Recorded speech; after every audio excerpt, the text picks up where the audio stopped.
All right, we are back once again. I am Dave, the IT guy, and this episode we are talking about ransomware. And what is it? How did you get it? What are you going to do about it if you get it? And more importantly, we're going to talk about how to not get it at all. And if you do happen to get it, what are you supposed to do about it? So let's start with what is ransomware.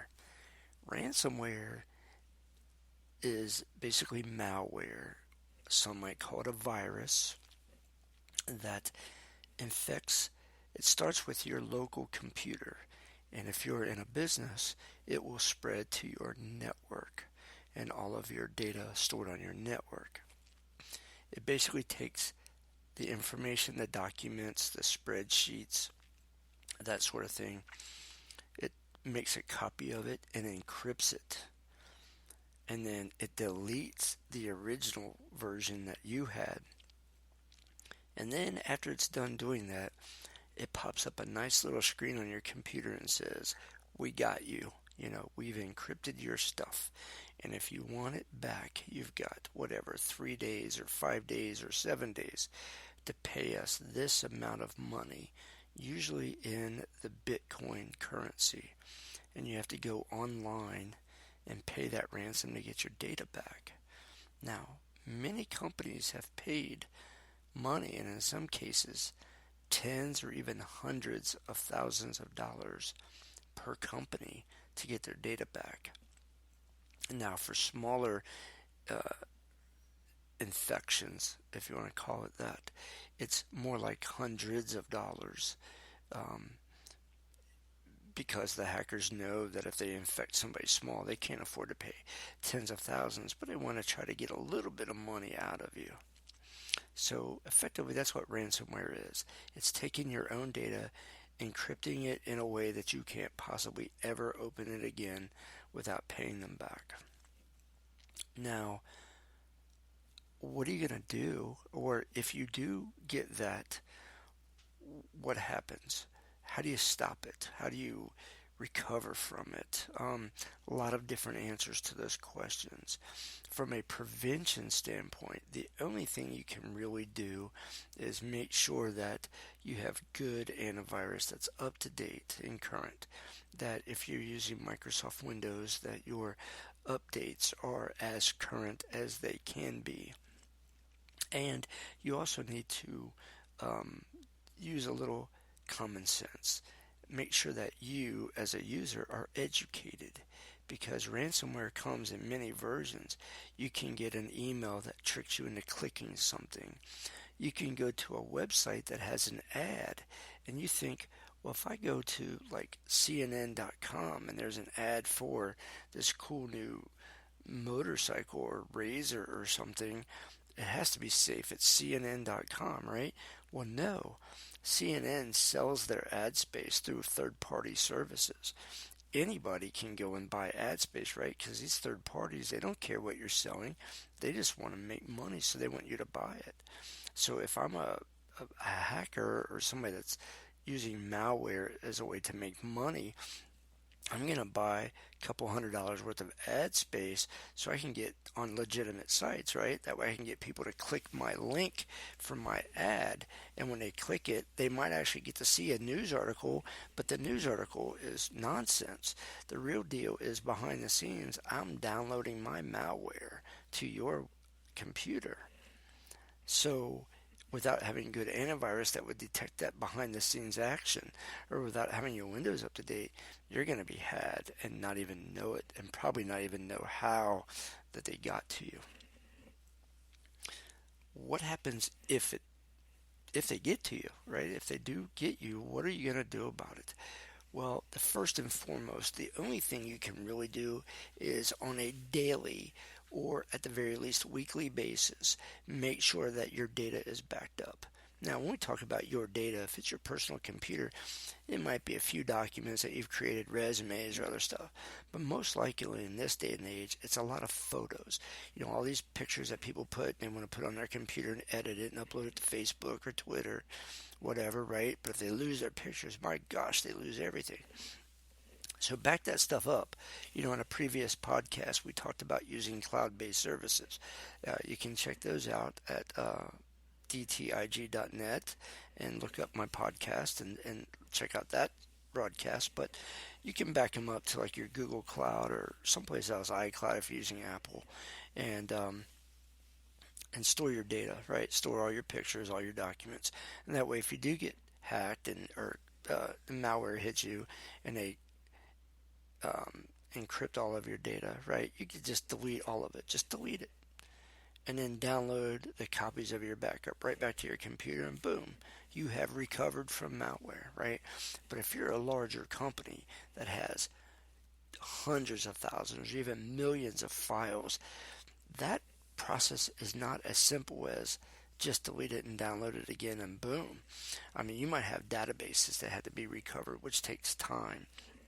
You might have multiple servers that takes time, and millions of files. They don't just, hey, click copy and paste and they're there. Millions of files takes time. You also have to make sure that your IT department has done their backups of your data, because if they have not done backups of your data, or they haven't tested that those backups actually work when it comes time to use the backups, if they have failed and nobody noticed, now you're stuck with the only choice you have is delete the data and go out of business, or pay the ransom to get your files back because you didn't pay attention to your backups. So if you get nothing else out of this podcast, if you're a small at-home user, back your stuff up. No question about it. Don't be lazy. If you're a business, if you work for somebody or you own a business or you're a manager, whatever, you need to ask somebody, hey, I know we do backups, right? And when they say, well, of course, duh, your next question needs to be, but we also test those backups periodically, right? And I would bet you most of them say, well, we try to, or some might say yes, but I would bet you that the majority, being 65% or more, don't test their backups on an annual basis at all and have no idea if their backups actually work. But that's the only real way that you're going to get your stuff back without paying for it. Backups, backups, backups. So why do we need to talk about anything else when it comes to ransomware, right?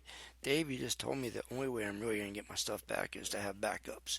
And if I don't know what the hell I'm doing with backups and I haven't tested them, then I'm stuck and I have to pay. Well, I guess you can either save a few dollars a month to put into your ransomware rainy day fund, right? So that you have the money to pay later. But even if you chose to pay, so let's go down that path for a minute. Let's say, damn it, Dave, I didn't do my backups and I need that stuff, so I got no choice. I got to pay, right? What the hell is Bitcoin? I don't know. I don't own any Bitcoin. I don't even know how to buy it. Do you really know how to buy Bitcoin? Do you know how to get it?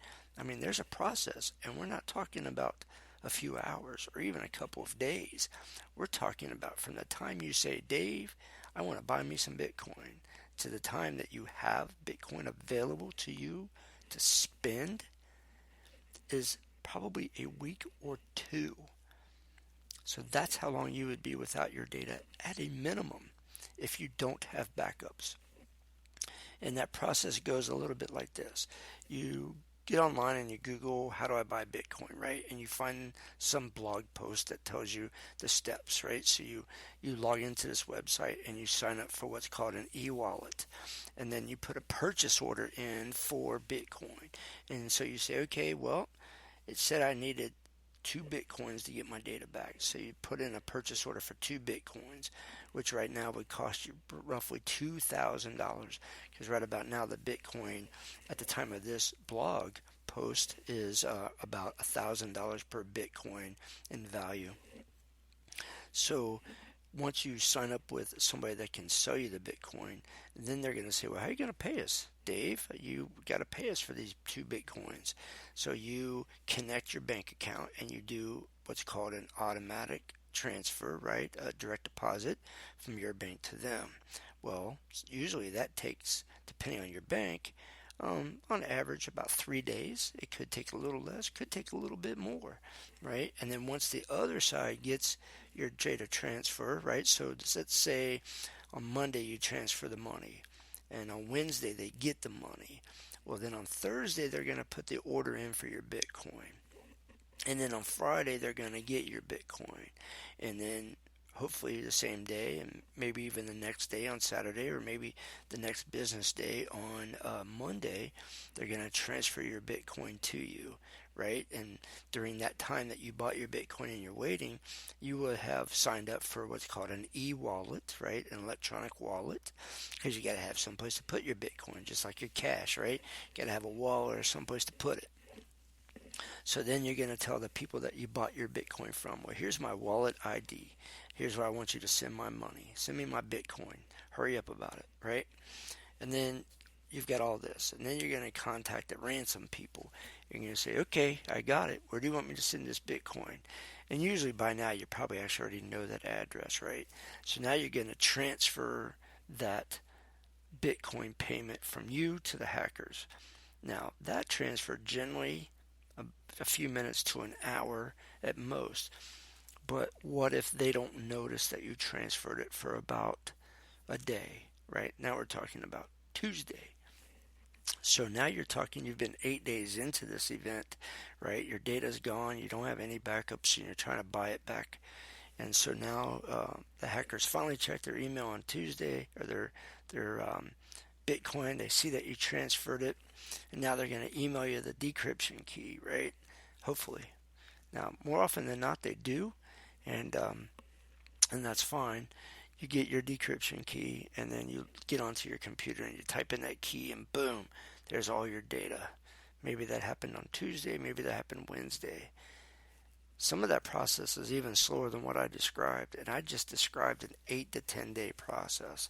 So that's how long you're without your data if you find that you have to transfer Bitcoin and you've never done it before. Now that process is clearly faster because you don't have to buy the Bitcoin. You don't have to wait for that Bitcoin to be purchased on your behalf and transferred to you. If you've already bought and sold Bitcoin, you've already got accounts, so you're able to purchase Bitcoin in a matter of hours, not days. So that's what you're up against in the ransomware world, is protect your data. Back it up at all times. And if you're not going to do that, then like I said, have yourself a ransomware rainy day fund, and you might as well go ahead and establish a relationship with some third party that you can buy and sell your Bitcoin from, because if you're not going to back up your data, eventually you're going to get stuck, and there's nothing else you're going to be able to do about it unless you just say, I don't care, I don't need that data, right? And nobody really says that ever. So anyway, that is the short version of ransomware. What am I going to do about it? Hopefully I never hear of it again. Hopefully I never get it infected with it, or I don't know anybody that's infected with it.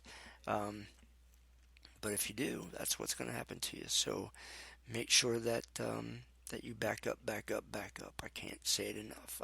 Back up your data, and every now and again test those backups to make sure that the data you backed up, you can actually restore it and open it. And if you can't, find out why it's erroring and fix it.